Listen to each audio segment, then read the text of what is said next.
Assalamualaikum warahmatullahi wabarakatuh. Halo teman-teman, pada kali ini kami akan membahas materi yang berjudulkan penalaran strategi, simbol, operasi, dan alat matematika sebagai indikator komponen literasi matematika. Dosen pengampu Dr. Dewi Asmarani, MPD. Sebelumnya perkenalkan anggota kelompok kami. Yang pertama adalah Eka Nurul Indah Wulansari, Aflina Faziroh, dan juga saya Muhammad Fauzi.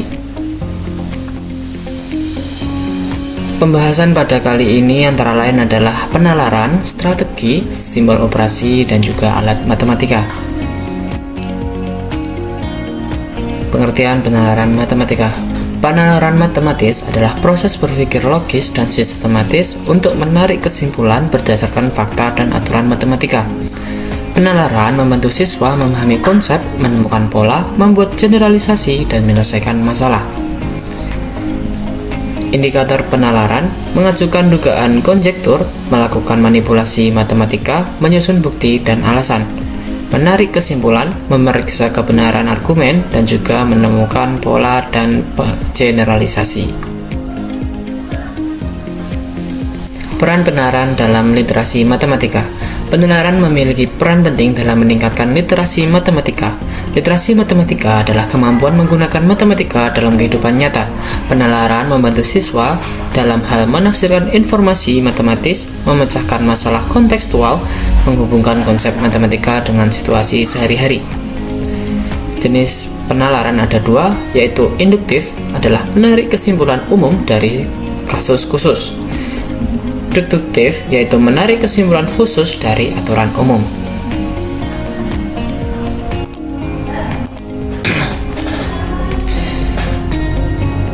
Baik, untuk contoh soal induktif, yaitu perhatikan pola bilangan berikut 2, 5, 8, 11, 14, dan seterusnya. Tentukan pola bilangan tersebut dan juga tentukan suku ke-10.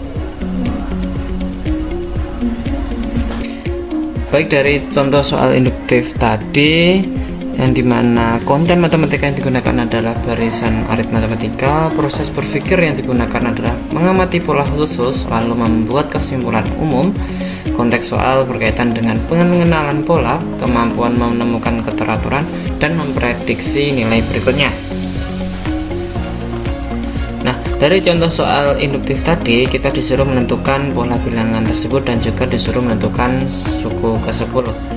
Oke, langsung saja kita menentukan untuk pola bilangan tersebut, yang dimana kita menentukan pola bilangan tersebut adalah suku ke-2 dikurangi suku ke-1 dan suku ke-3 dikurangi 2 dan begitu seterusnya.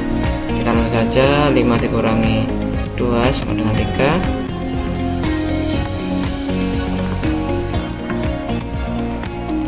dan 8 dikurangi 5 sama dengan 3, dan 11 dikurangi 8 sama dengan 3, 14 dikurangi 11 sama dengan 3.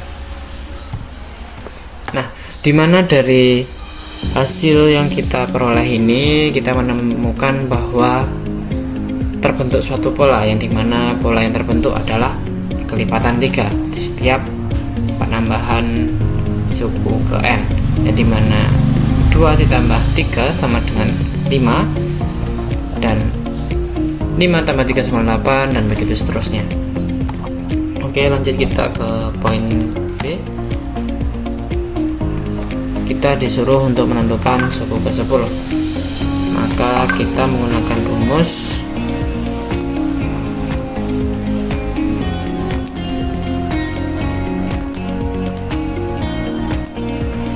yaitu U ke N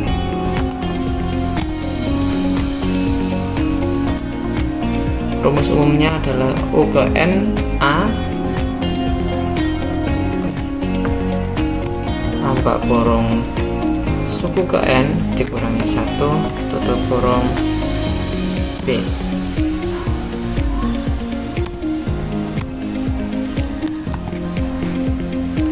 Yang dimana dengan keterangan A sama dengan suku pertama dan B beda selisih dan N adalah nomor suku.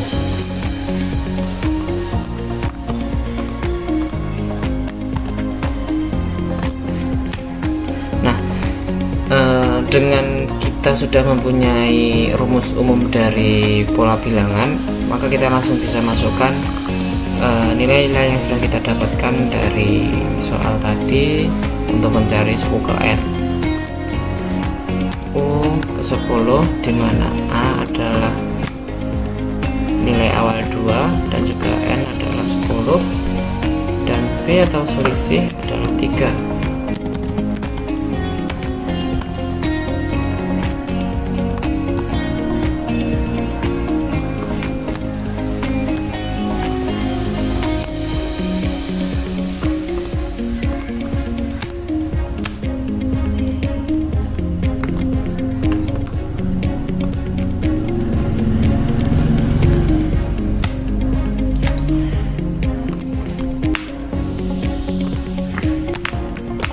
Cuma 10A ini tadi ditambah, mohon maaf lupa.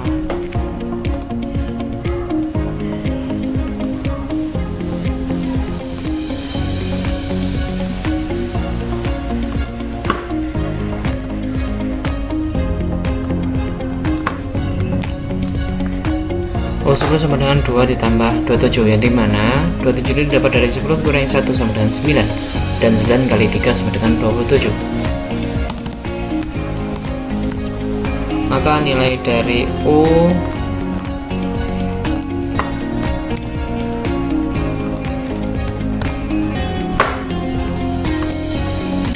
U10 sama dengan 29.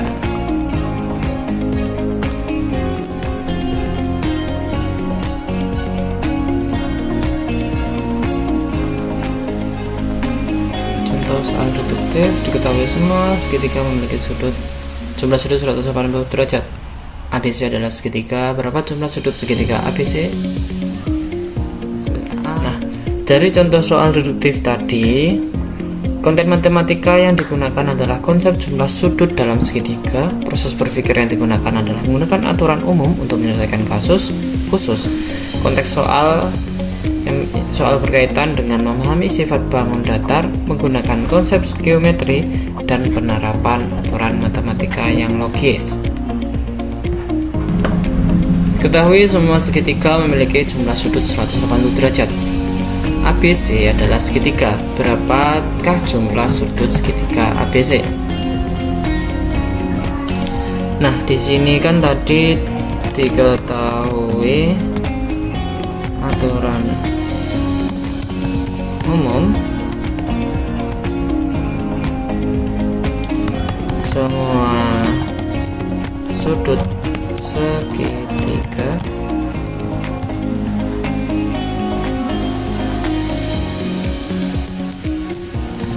memiliki jumlah 180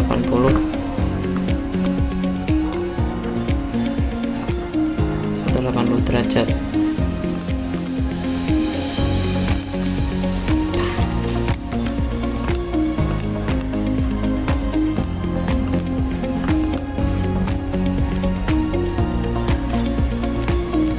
Diketahui objek khusus tadi yang bernama ABC adalah segitiga.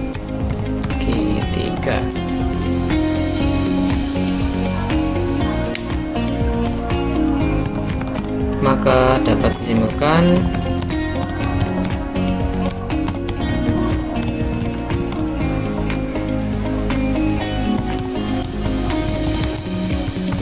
jumlah sudut segitiga ABC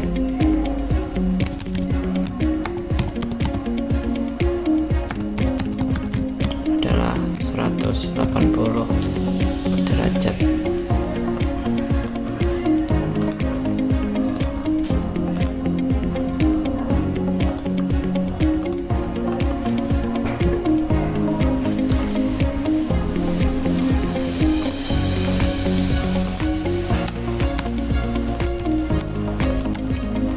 Seperti ini teman-teman, ini disebut penerapan Deduktif karena berpikir dari aturan umum menuju kesimpulan khusus.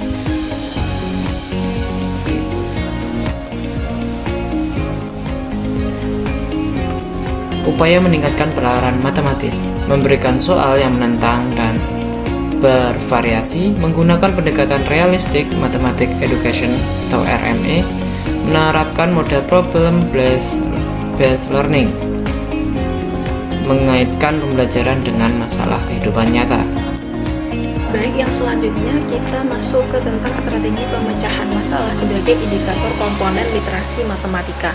Nah, sebelumnya kita definisikan terlebih dahulu terkait dengan strategi pemecahan masalah. Yang pertama, kita lanjut ke pengertian strategi. Strategi sendiri berasal dari bahasa Yunani dan juga bahasa Inggris. Kalau dalam bahasa Yunani diambil dari kata strategos yang bermakna panglima yang diharapkan mengatur segala rencana, dan dalam bahasa Inggris yang biasa kita sebut dengan strategi itu adalah siasat yang bermakna sebagai pemikiran seseorang terhadap analisis objek. Nah, jadi pengertian strategi adalah usaha yang ditempuh seseorang dalam memperoleh tujuan yang diinginkan. Yang selanjutnya adalah pengertian pemecahan masalah. Pemecahan masalah sendiri dapat kita artikan sebagai situasi yang disadari penuh oleh seseorang individu maupun kelompok dan menjadi tantangan atau yang biasa kita sebut dengan challenge. Dan juga untuk pengertian strategi pemecahan masalah adalah cara yang digunakan oleh seseorang dan sering berhasil dalam memecahkan suatu permasalahan. Jadi dapat kita simpulkan bahwasanya strategi pemecahan masalah itu adalah suatu teknik yang dilakukan untuk menyelesaikan soal-soal matematika yang bersifat praktis. Strategi yang digunakan memuat komponen-komponen penting dalam matematika, sehingga diperlukan pemahaman yang baik untuk mengenai materi matematika itu sendiri. Nah, lanjut pada materi selanjutnya. Strategi pemecahan masalah sendiri sudah ada sejak lama dan juga sudah banyak teori terkait dengan strategi pemecahan masalah. Nanti kita akan bahas dua strategi pemecahan masalah. Yang pertama nanti kita bahas strategi pemecahan masalah Posammintir dan Krulik, dan yang kedua nanti kita akan membahas terkait dengan strategi pemecahan masalah Polya. Untuk yang pertama, kita membahas terkait dengan strategi pemecahan masalah Posammintir dan Krulik. Nah, yang pertama kita bahas terlebih dahulu terkait dengan strategi pemecahan masalah Posammintir dan Krulik. Di sini ada beberapa strategi. Yang pertama ada working backwards atau bekerja dengan langkah mundur. Strategi pemecahan masalah ini memulai dari hasil akhir untuk menemukan langkah awal. Misalnya, kita ada ibu mempunyai 10 apel, 15 jeruk dan juga 20 pisang yang akan disajikan dalam beberapa piring dengan komposisi yang sama. Berapa piring yang harus disediakan ibu? Nah, nantinya di sini kita akan hanya membahas terkait garis besar dari contoh permasalahannya saja, karena nanti di akhir kita akan membahas terkait dengan satu soal yang terkait dengan strategi pemecahan masalah Posammintir dan Krulik dengan lebih komprehensif atau lebih menyeluruh.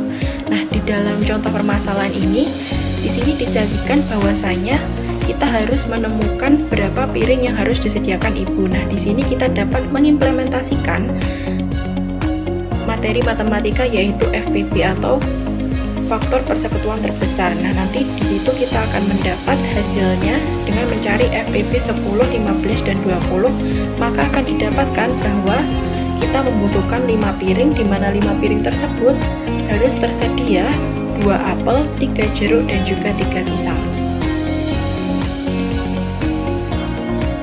Yang selanjutnya ada strategi pemecahan masalah yaitu finding a pattern atau menemukan pola. Di sini merupakan setiap masalah dalam matematika pasti mengandung pola yang kemudian dikembangkan menjadi konsep yang utuh. Contoh permasalahan yang mengandung finding a pattern itu adalah suhu di dalam kulkas sebelum dihidupkan adalah 29 derajat Celcius. Setelah dihidupkan suhunya turun 3 derajat Celcius setiap 5 menit. Berapa suhu di dalam kulkas selama 30 menit? Ini merupakan contoh soal dengan finding a pattern, di mana dengan menemukan pola kita akan dapat menemukan jawaban atau solusi dari permasalahan tersebut. Dari sini kita dapat lihat di dalam soal bahwasanya setiap 5 menit suhu akan turun sebesar 3 derajat. Maka setelah 10 menit kita dapat mengalihkan 3 derajat dengan 2 kali, karena 10 dibagi 5 sama dengan 2. Nah, dari situ kita dapat menyatakannya menjadi, karena di sini yang ditanyakan adalah terkait dengan 30 menit, maka kita bisa membagi 30 menit dengan 5 menit, yaitu menjadi 6. Jadi kita kalikan 6 dengan 3, karena tadi setiap 5 menit itu suhunya turun 3 derajat Celcius. Maka 3 dikali 6 hasilnya 18. Nah, dari situ baru kita kurangi 29 derajat Celcius dikurangi dengan 18 derajat Celcius, hasilnya 11 derajat Celcius. Yang selanjutnya itu ada adopting a different point of view, atau mengubah cara pandang terhadap masalah. Jadi, suatu masalah dinilai relatif jika dapat dipandang dari berbagai sudut pandang seseorang. Kadang suatu soal dapat dipandang sulit jika kita memandangnya dengan sudut pandang yang berbeda, dan itu juga berlaku sebaliknya. Contoh permasalahannya adalah perhatikan gambar yang sudah ada pada yang disajikan. Jika K, L, M, N merupakan titik tengah masing-masing garis AD, garis AB, garis BC, dan CD dari suatu persegi ABCD, apabila luas persegi ABCD adalah 6pi kuadrat, berapa luas persegi KLMN? Nah, kalau kita hanya melihat pada gambar, maka soal ini terkesan sulit. Tapi jika diperhatikan, kita dapat menghitung atau mencari solusi permasalahannya dengan menggunakan teorema Pythagoras. Nah, tapi kalau dipandang dengan sudut pandang yang lain, kita dapat membagi bangunan persegi tersebut menjadi beberapa bagian. Nah, kalau kita bagi menggunakan garis vertikal dan juga garis horizontal, maka kita dapat menemukan persegi ABCD itu terdiri dari 8 bagian, dan persegi KLMN itu terdiri dari 4 bagian yang sama besar. Maka ABCD, KML, ABCD dibagi atau perbandingan dari ABCD dan juga KLMN itu adalah 8:4 atau 2:1. Nah, dari situ langsung kita bisa masukkan ke dalam soal, karena tadi sudah diketahui luas persegi ABCD itu adalah 6pi kuadrat, maka menurut perbandingan tadi kan 2:1, jadi setengah kita kalikan dengan 6pi kuadrat, maka hasilnya adalah 3pi kuadrat. Itu adalah salah satu contoh soal dengan mengubah cara pandang kita terhadap masalah. Nah, yang selanjutnya adalah strategi pemecahan masalah, solving a simpler analogous problem, atau menggunakan analogi atau pengandaian sederhana. Pengandaian sederhana dapat dilakukan guna mengungkapkan konsep yang khusus sehingga memungkinkan dibuatnya konsep yang lebih umum. Contoh permasalahan dengan strategi ini adalah suatu pekerjaan dapat diselesaikan oleh 32 pekerja dalam waktu 81 hari. Setelah dikerjakan 15 hari, pekerjaan itu dihentikan selama 18 hari. Jika kemampuan bekerja setiap orang sama dan agar pekerjaan tersebut selesai sesuai jadwal semula, maka banyak pekerja tambahan yang diperlukan adalah, nah ini adalah salah satu contoh soal dengan menggunakan analogi atau pengandaian sederhana. Jadi, andaikan bahwa banyak pekerja itu adalah hasil kali banyaknya pekerja dengan banyaknya waktu yang ada, maka banyaknya pekerjaan itu dapat kita kalikan, yaitu 32 kita kalikan 81, 32 kita kalikan dengan 15. Nah, karena pekerjaan dihentikan selama 18 hari, maka 81 kita kurangi 15, kita kurangi juga dengan 18 yang berhenti tadi, maka hasilnya adalah tinggal 48 hari. Nah, sedangkan banyak pekerjaan yang tersisa itu dari perkalian yang tadi kan kita sudah mengalihkan 32 dengan 81 dan 32 dengan 15. 32 kali 81 hasilnya 2592, dan 32 dikali 15 itu hasilnya adalah 480. Nah, dari situ kita bisa kurangi, yaitu 2592 dikurangi dengan 480 yaitu 2112. Nah, jadi 2112 tadi dibagi dengan 48 hari, maka ada 44 orang pekerja. Nah, dari situ 44 dikurangi 32 pekerja itu 12 orang, jadi tambahannya adalah 12 orang. Nah, kita juga dapat menyelesaikan soal ini dengan metode perbandingan. Perbandingan kan ada dua, perbandingan senilai sama berbalik nilai. Nah, dari sini berarti kita dapat menggunakan perbandingan berbalik nilai. Karena semakin banyak pekerja, maka akan semakin cepat proses dari pekerjaan yang diselesaikan. Maka A per B sama dengan D per C. Kita dapat menggunakan rumus itu juga untuk menyelesaikan soal yang ada. Nah, lanjut strategi pemecahan masalah yang selanjutnya, yaitu considering extreme case, yaitu mempertimbangkan kasus ekstrim, di mana beberapa masalah jika diasumsikan dalam kondisi ekstrim terkadang akan lebih mudah dipahami. Contoh permasalahannya adalah sebuah mobil bergerak dengan kecepatan tetap 55 km per jam. Sebuah mobil lain tepat berada setengah kilometer di belakangnya. Tepat setelah 1 menit kemudian, mobil kedua menyusulnya.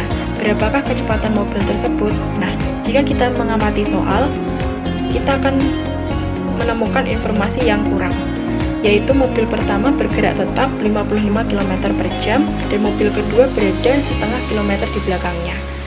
Nah, kita tidak dapat menyatakan kecepatan mobil kedua berdasarkan informasi yang diperoleh. Untuk itu, kita asumsikan masalah ini dalam kondisi yang ekstrim. Karena mobil pertama itu bergerak dengan kecepatan konstan, maka kita asumsikan dia bergerak dengan kecepatan 0 km per jam. Nah, dari situ kita dapat menyatakan bahwa mobil kedua mampu bergerak sejauh setengah kilometer dalam waktu 1 menit. Artinya kecepatan mobil kedua itu adalah setengah kilometer per menit atau 30 km per jam. Kecepatan mobil kedua pastilah 30 km per jam lebih cepat daripada mobil pertama, sehingga kecepatan mobil kedua itu adalah 30 km ditambah dengan 55 km, yaitu 85 km.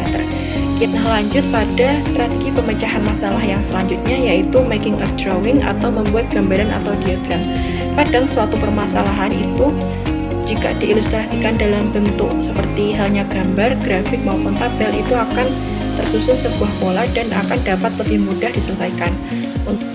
Untuk contoh permasalahannya, untuk melindungi kebunnya dari hewan liar, Pak Karto membuat pagar kawat di sekeliling kebunnya yang berbentuk persegi. Seandainya luas kebun Pak Karto itu adalah 64 meter persegi dan setiap 1 meter dipasangi tiang pagar penyangga kawat, berapa banyak tiang yang diperlukan Pak Karto untuk memagari kebunnya? Nah, dari sini soal akan lebih mudah diselesaikan apabila kita menemukan pola atau kita membuat gambar dari permasalahan yang ada. Nah, sebelumnya kita cari terlebih dahulu sisi dari persegi tersebut. Karena luas kebunnya adalah bentuknya persegi, jadi luas sama dengan sisi kali sisi. Yang diketahui di soal adalah luasnya, yaitu 64 meter persegi. Maka untuk mencari sisinya kita mencari dari akar 64 atau akar luas tersebut. Akar dari 64 adalah 8, maka diketahui sisi-sisi pada kebun Pak Karto itu adalah 8. Tapi apakah benar dengan kan dalam persegi ada 4 sisi? Apakah benar dengan 8 tadi dikalikan 4 hasilnya 32 itu adalah tiang-tiang yang diperlukan? Kan itu belum tentu. Maka kita gambar terlebih dahulu polanya, maka justru yang diketahui tiang yang diperlukan itu adalah 28 tiang, bukan 32 tiang, karena ada beberapa sisi yang mereka double atau bertumpuk. Nah, dari situ kita ketahui bahwasanya yang diperlukan itu adalah 28. Selanjutnya ada strategi pemecahan masalah intelligent guessing and testing, yaitu menebak cerdas dan menguji termasuk penaksiran. Strategi pemecahan masalah dengan melakukan estimasi atau perkiraan yang masuk lalu mengeceknya kembali. Nah, contoh permasalahannya adalah tentukan nilai dari X dan Y jika X dan Y itu adalah bilangan bulat positif dan X per 4 ditambah Y per 5 itu adalah 19/20. Nah, dari soal ini kita bisa membawanya pada penjumlahan pecahan, yaitu A per B ditambah C per D itu sama dengan A dikali D ditambah B dikali C per B dikali D. Nah, dari sini berarti kita bisa mengalihkan 4 dengan 5 hasilnya 20. 5 dikali X ditambah 4 dikali Y. Maka nanti persamaannya menjadi 5X ditambah 4Y per 20 sama dengan 19 per 20. Nah, dari situ kita perlu menguji berapa nilai X dan juga berapa nilai Y-nya untuk menemukan jawabannya, yaitu 19. Maka kita cari satu-satu. Misal apabila X-nya 1, berarti ketemu 4Y sama dengan 14. Nah, Y-nya ketemu 14 per 4 atau 7 per 2. Nah, itu kan bukan bilangan positif. Maka X-nya bukan 1. Kita coba X-nya 2. Kalau semisal X-nya 2, maka nanti kan hasilnya 10. Karena 2 dikali 5 hasilnya 10. Lalu Y-nya itu pasti adalah 19.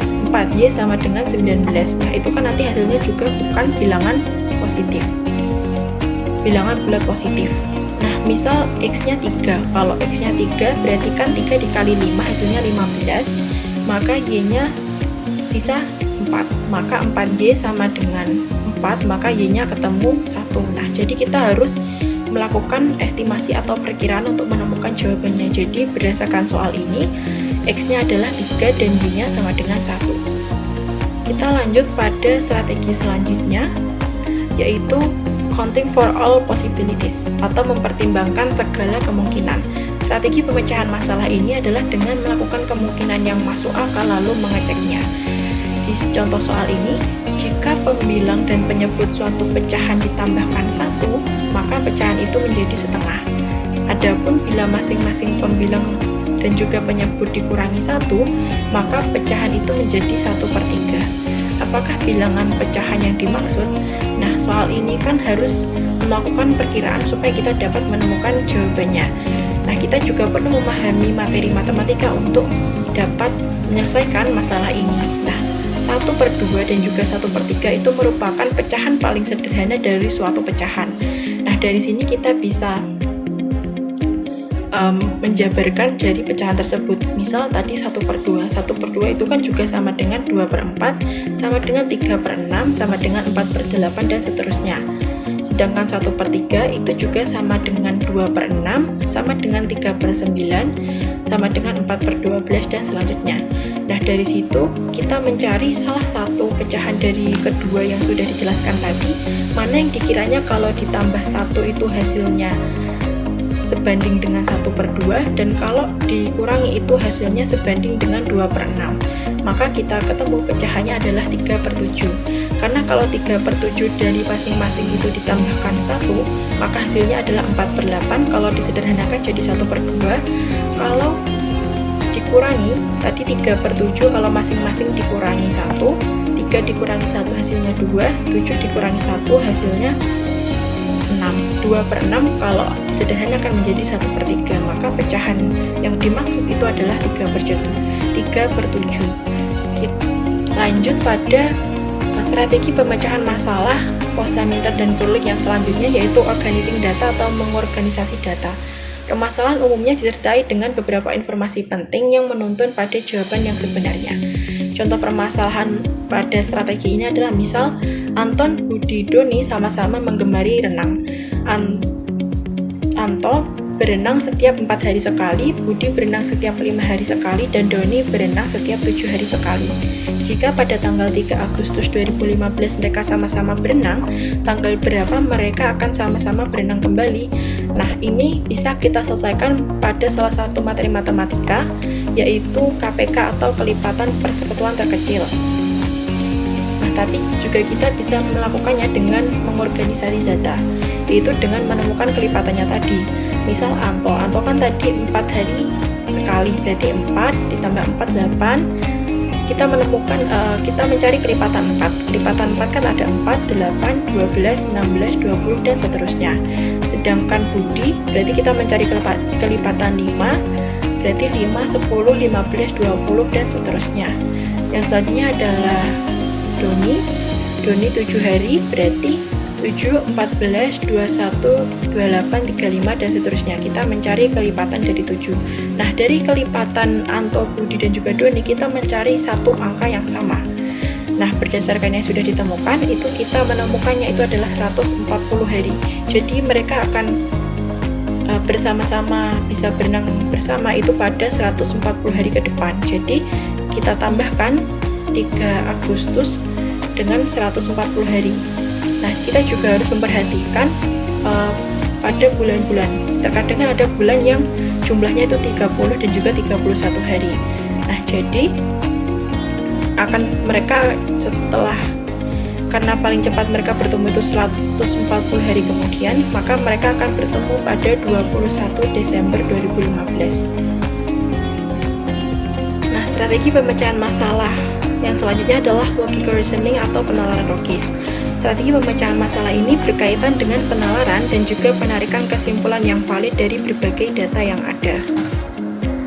Nah, untuk selanjutnya kita langsung saja pada salah satu contoh soal dan kita langsung analisis strategi apa yang harus kita lakukan untuk menyelesaikan permasalahan tersebut. Contoh strategi pemecahan masalah dalam pembelajaran matematika. Misal ada contoh soal seperti berikut.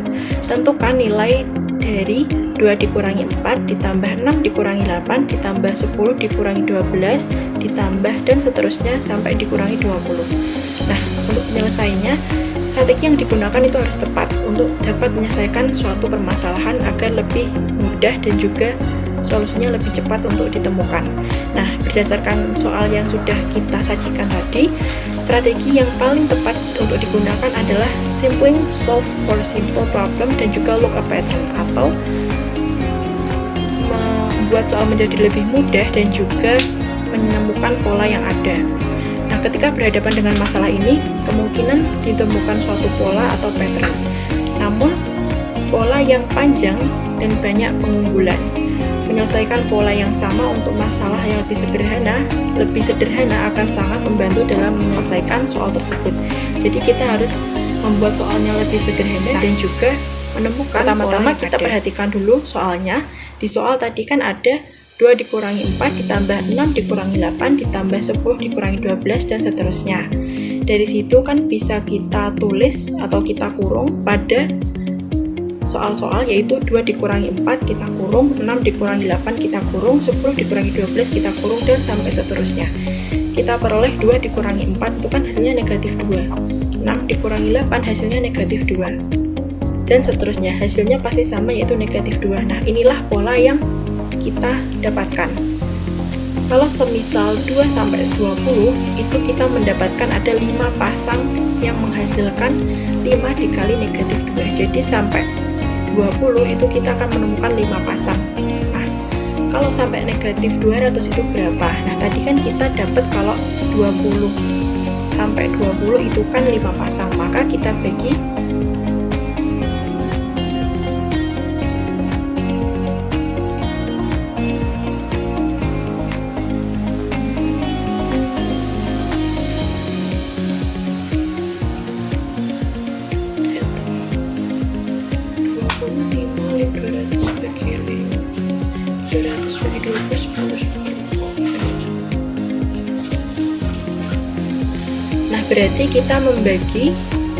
berarti kita membagi 200 dengan 20. 200 dibagi 20 kan 10. Tadi kita ketahui bahwasanya 2 sampai 20 itu ada 5 pasang. Berarti 10 dikali 5 hasilnya 50. Oleh karena itu, dari 2 sampai 200 itu terdapat 50 pasang yang dihasilkan. Maka 50 dikali negatif 2 hasilnya adalah negatif 100. Jadi jawaban yang didapatkan adalah negatif 100. Itu adalah salah satu contoh permasalahan yang kita identifikasi terlebih dahulu strategi pemecahan masalahnya untuk menemukan jawaban dengan lebih mudah dan juga lebih cepat. Nah, kita lanjut pada strategi pemecahan masalah yang selanjutnya. Tadi kan kita sudah membahas terkait dengan strategi pemecahan masalah Poisson-Minter dan Prulik. Strategi pemecahan masalah yang selanjutnya adalah strategi pemecahan masalah Polya. Ada beberapa tahapan yang harus kita pahami. Tahapan yang pertama adalah understanding problem atau memahami masalah. Langkah awal yang diperlukan dalam menyelesaikan suatu permasalahan adalah memahami masalah tersebut. Pada tahap ini, seseorang ataupun siswa harus bisa mengidentifikasi informasi yang disajikan, apa yang perlu dicari, serta hubungan antara informasi yang disajikan dengan apa yang dicari. Jadi kalau dalam soal kita harus mengetahui apa yang diketahui dalam soal dan apa yang ditanyakan pada soal untuk menemukan jawabannya. Nah, tahapan yang selanjutnya adalah devising a plan atau menyusun rencana. Tahap ini dilakukan seseorang perlu mengidentifikasi strategi yang tepat guna menyelesaikan masalah yang dihadapi. Nah, seperti yang sudah dijelaskan tadi, ada berbagai rencana untuk menyelesaikan permasalahan ini. Di antaranya adalah membuat rencana, mengembangkan sebuah model, mensketsa diagram, menyederhanakan masalah, menentukan rumus, mengidentifikasi pola, membuat tabel atau diagram, eksperimen atau simulasi, bekerja terbalik, menguji semua kemungkinan, mengidentifikasi subtujuan, membuat analogi, dan juga mengurutkan data atau informasi. Nah, beberapa tadi sudah dijelaskan di awal pada strategi pemecahan masalah, Posaminter, dan juga Krulik. Dengan mengidentifikasi atau menyusun rencana berdasarkan strategi yang ada, maka kita akan dapat menemukan jawaban pada suatu soal. Bisa pakai beberapa cara yang tadi, kayak bekerja terbalik, ataupun membuat diagram, menemukan pola, dan lain sebagainya.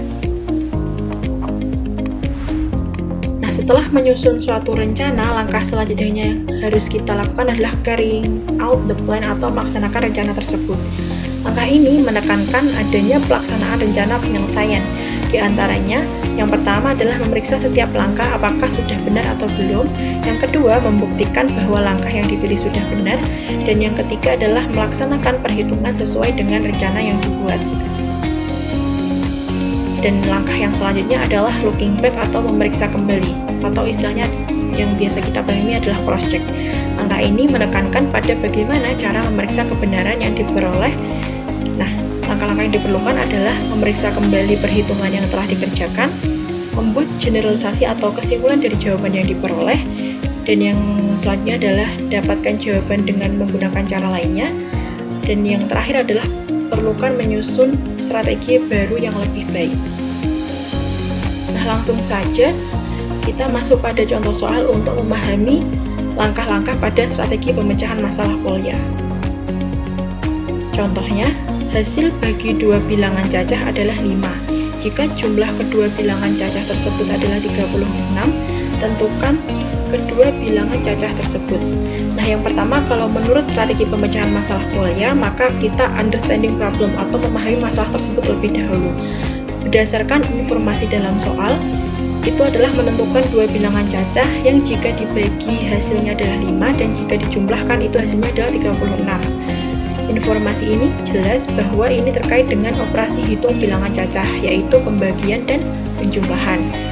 Soal dapat dikerjakan karena sudah ada model untuk menyelesaikan, yaitu membuat dua persamaan dari dua keadaan yang diketahui tadi, yaitu apabila dibagi hasilnya 5 dan apabila dijumlahkan itu hasilnya 36. Hal ini akan lebih nampak pada tahap kedua pemecahan masalah kuliah. Yang langkah selanjutnya adalah membuat rencana. Membuat sebuah perencanaan, yaitu menentukan persamaan dari kedua keadaan yang sudah diketahui tadi. Langkah ini dilakukan dengan cara membuat pemisahan dari dua bilangan yang dicari. Nah, berdasarkan soal tadi, kita misalkan ada dua bilangan. Nah, dua bilangan itu kita misalkan A dan B. Maka kita akan mendapat persamaan A plus B sama dengan 5, itu adalah persamaan 1. A dibagi B sama dengan 5, itu adalah persamaan yang pertama. Dan juga A ditambah B sama dengan 36, itu adalah persamaan yang kedua. Jadi, apabila kedua bilangan itu dibagi hasilnya 5, apabila kedua bilangan itu ditambah hasilnya adalah 36. Jadi, A per B sama dengan 5, A ditambah B sama dengan 36. Kita lanjut pada langkah yang selanjutnya, yaitu carrying out the plan atau melaksanakan rencana yang sudah kita susun tadi. Yaitu kedua persamaan tersebut dapat kita laksanakan atau kita selesaikan dengan cara melakukan substitusi persamaan satu pada persamaan kedua. Nah, persamaan pertama tadi kan A per B sama dengan 5. Nah, kita temukan bahwasannya menggunakan perkalian silang, maka kita ketemu A sama dengan 5B. Nah, kita kan ketemu A sama dengan 5B. Pada persamaan kedua tadi kita dapatkan A plus B sama dengan 5. Kita masukkan nilai A pada persamaan satu pada persamaan kedua. Yang awalnya A plus B sama dengan 5 itu menjadi 5B plus B sama dengan 36 karena A-nya sama dengan 5B. Nah, kita ketemu 5B ditambah B itu hasilnya adalah 6B. berarti 6B sama dengan 36. Nah, dengan membagi kedua ruas, baik ruas kanan maupun ruas kiri dengan 6 untuk menemukan nilai B, maka kita ketemu B sama dengan 6. Nah, tadi kan kita menemukan bahwasanya B sama dengan 6. Nah, setelah kita menemukan B sama dengan 6, kita bisa mensubstitusikan nilai B ini pada salah satu persamaan atau dengan menggunakan hasil yang sudah kita dapatkan tadi, yaitu A sama dengan 5B. Nah, karena nilai B sama dengan 6, maka A sama dengan 5 dikali 6, yaitu hasilnya adalah 30. Nah, setelah melaksanakan rencana atau carrying out the plan, langkah selanjutnya adalah looking back atau memeriksa kembali, atau yang istilahnya kita sebut tadi adalah cross check. Nah, langkah ini penting dilakukan untuk mengecek apakah hasil yang diperoleh sudah sesuai dengan ketentuan dan tidak terjadi kontradiksi dengan yang ditanyakan. Pada contoh penyelesaian persamaan soal tadi, hasil yang diperoleh adalah 6 dan juga 5. Maaf.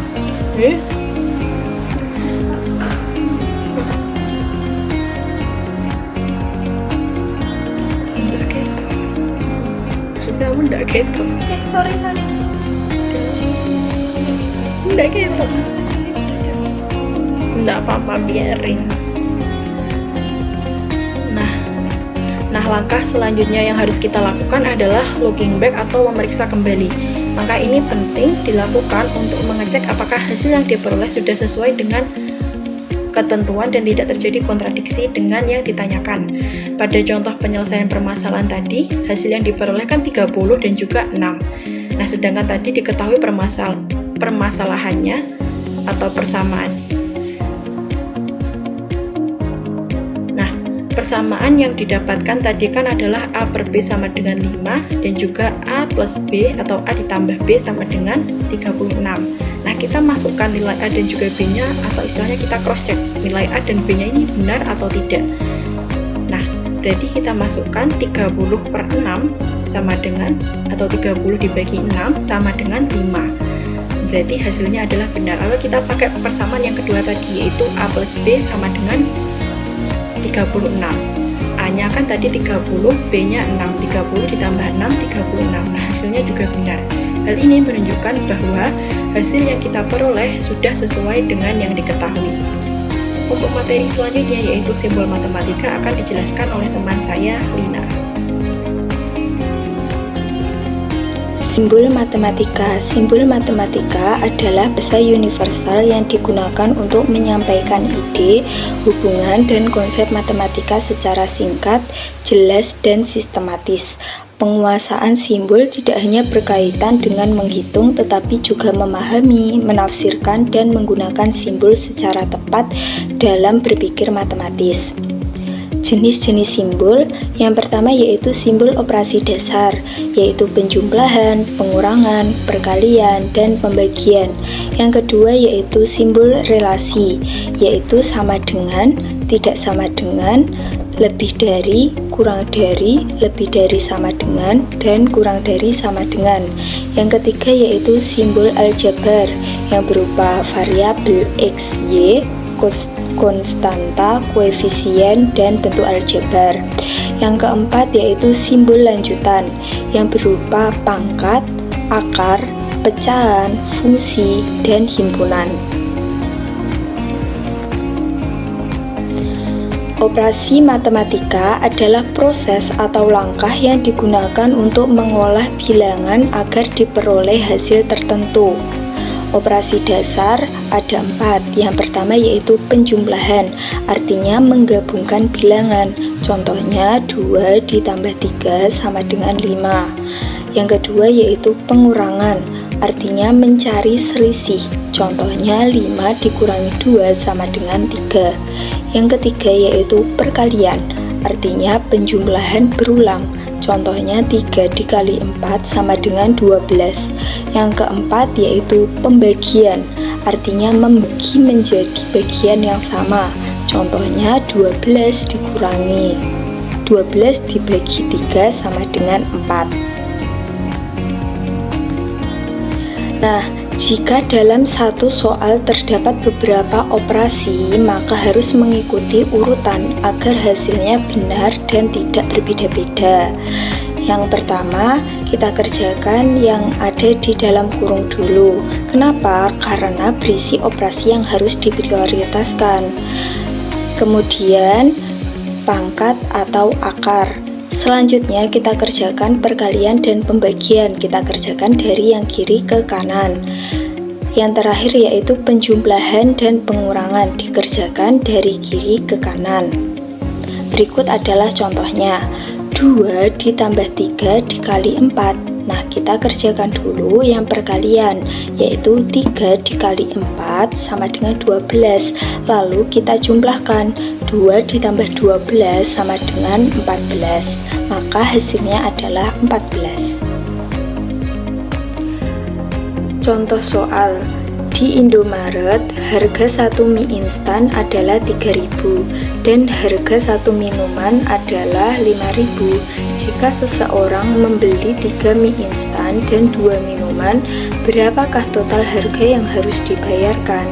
Nah, tadi kan diketahui harga 1 mie instan kan 3.000, harga 1 minuman adalah 5.000. Seseorang membeli 3 mie instan dan 2 minuman. Ditanya, berapakah total harga yang harus dibayarkan?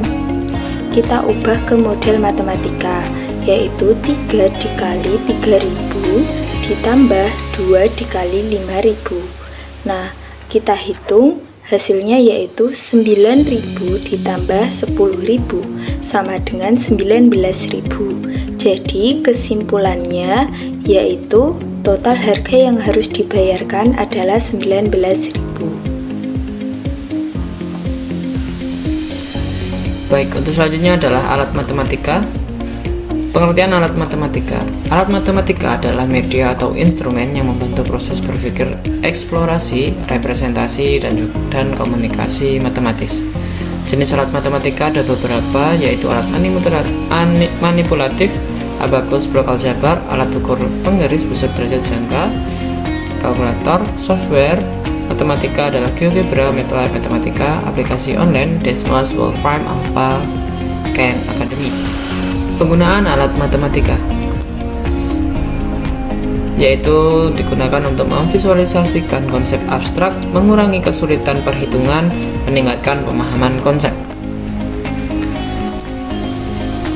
GeoGebra sebagai alat matematika digital. GeoGebra merupakan software matematika dinamis yang menggabungkan geometri, aljabar, dan juga kalkulus. Manfaat GeoGebra: memvisualisasikan konsep matematika, membantu memahami materi geometri, mendukung pembelajaran interaktif, meningkatkan kemampuan pemecahan masalah, berpikir kreatif, pemahaman konsep, dan komunikasi matematis. Pemanfaatan teknologi dalam literasi matematika. Teknologi digital mempermudah pembelajaran matematika. Alat digital membantu siswa menghadapi tuntunan abad ke-21. Contoh teknologi adalah smart calculator, aplikasi pembelajaran matematika, platform online edukasi. Penggunaan teknologi terbukti meningkatkan motivasi belajar, pemahaman konsep, kemampuan pemecahan masalah. Baik, di sini saya akan membacakan kesimpulan dari materi yang telah kami sampaikan. Kesimpulan: penalaran merupakan proses berpikir logis dan sistematis yang menjadi kompetensi utama dalam literasi matematika karena berfungsi sebagai jembatan antara penguasaan konten dengan penerapan matematika di dunia nyata. Kemampuan ini mencakup penalaran induktif dan deduktif yang memungkinkan siswa menarik kesimpulan, membuat generalisasi, serta membangun argumen yang valid. Literasi matematika memerlukan penguasaan berbagai strategi untuk menyelesaikan masalah tindak rutin, baik melalui pendekatan sistematis seperti langkah-langkah, pola memahami, merencanakan, melaksanakan, dan memeriksa kembali, maupun strategi praktis lainnya seperti bekerja mundur, menemukan pola, dan membuat ilustrasi. Penguasaan simbol dan operasi dasar merupakan bahasa universal untuk memahami konsep abstrak, sementara alat matematika baik fisik maupun digital seperti GeoGebra membantu memvisualisasikan konsep tersebut, mengurangi beban perhitungan, dan meningkatkan fokus pada pemahaman konseptual. Baik, sekian terima kasih atas pemaparan dari kelompok kami. Jika ada salah kata maupun perbuatan, kami mohon maaf. Sekian terima kasih. Wassalamualaikum warahmatullahi wabarakatuh.